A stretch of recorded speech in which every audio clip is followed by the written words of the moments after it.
Hi friends, అందరికీ నమస్కారం. Welcome back to Akhila edgy news. ఈరోజు అయితే పిఎం కిసాన్ అన్నదాత సుఖీభవ గురించి అయితే పూర్తి విషయాలు అయితే చెప్తాను.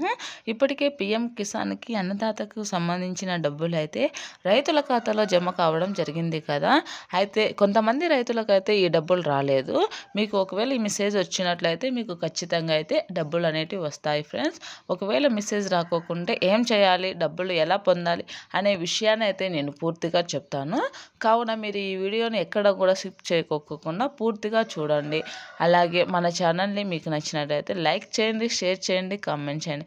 అలాగే మరిన్ని మంచి మంచి గవర్నమెంట్ స్కీముల గురించి తెలుసుకోవాలనుకుంటే మన ఛానల్ని సబ్స్క్రైబ్ చేయండి. అయితే ఇప్పుడు పూర్తి విషయాన్ని అయితే తెలుసుకుందాం ఫ్రెండ్స్.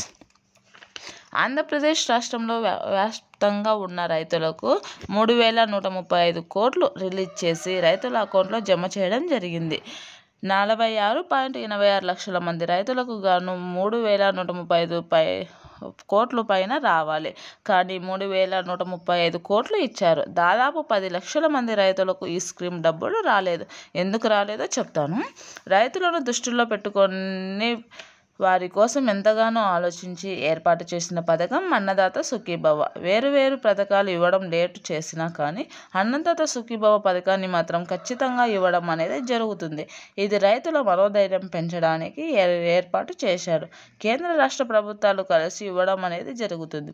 నారా చంద్రబాబు నాయుడు గారు దీనిని నిర్లక్ష్యం అనేది చేయకుండా రైతుల ఖాతాలకు నేరుగా వేయడం జరుగుతుంది.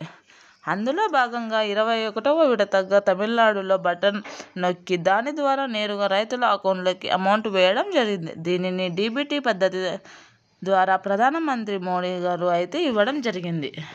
అయితే ఈ డబ్బులు అందరికీ రాలేదు. ప్రభుత్వం అయితే 3 నిబంధనలు పెట్టడం జరిగింది. వాటిని అన్నీ కూడా సరిగ్గా ఉన్న రైతులు అందరికీ పడినాయి. 3 రూల్స్ లేని సుమారు 6 లక్షల మంది రైతులకు అయితే అమౌంట్ అనేది రాలేదు.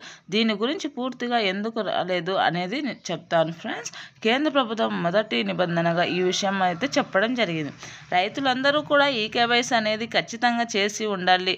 కుటుంబంలో ఎంతమంది రైతులు ఉన్నా కూడా ఒకరికి మాత్రమే అమౌంట్ అనేది వస్తుంది. దీనికి అర్థం ఏమి అంటే ఒకే కుటుంబానికి సంబంధించిన వారు వేరు భూమి ధృవీకరణ పత్రాల ద్వారా వారి పేరు పై చూపించి గతంలో డబ్బులు తీసుకున్నారు. అలాంటి వారిని రాకుండా అన్ని ఖచ్చితంగా అయితే గవర్నమెంట్ చెప్పింది.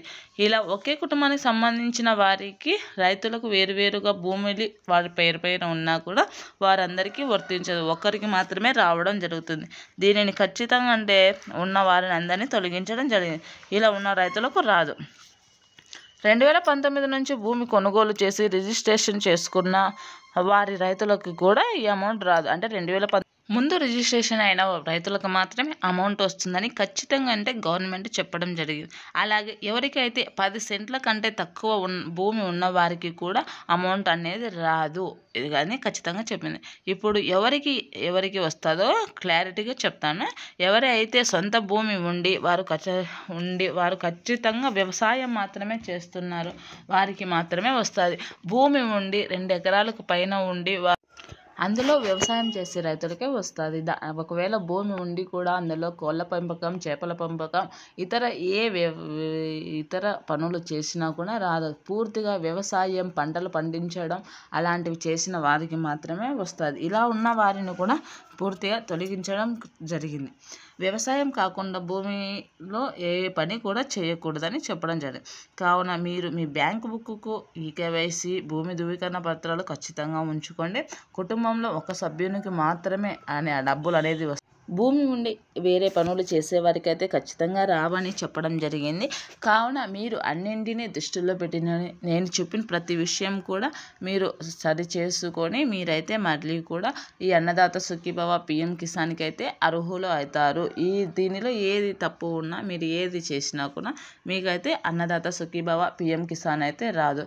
కావున ఈ విషయాలన్నింటినీ పూర్తిగా దృష్టిలో పెట్టుకొని రైతులందరూ కూడా గమనించాల్సి ఉంది. Thanks for watching.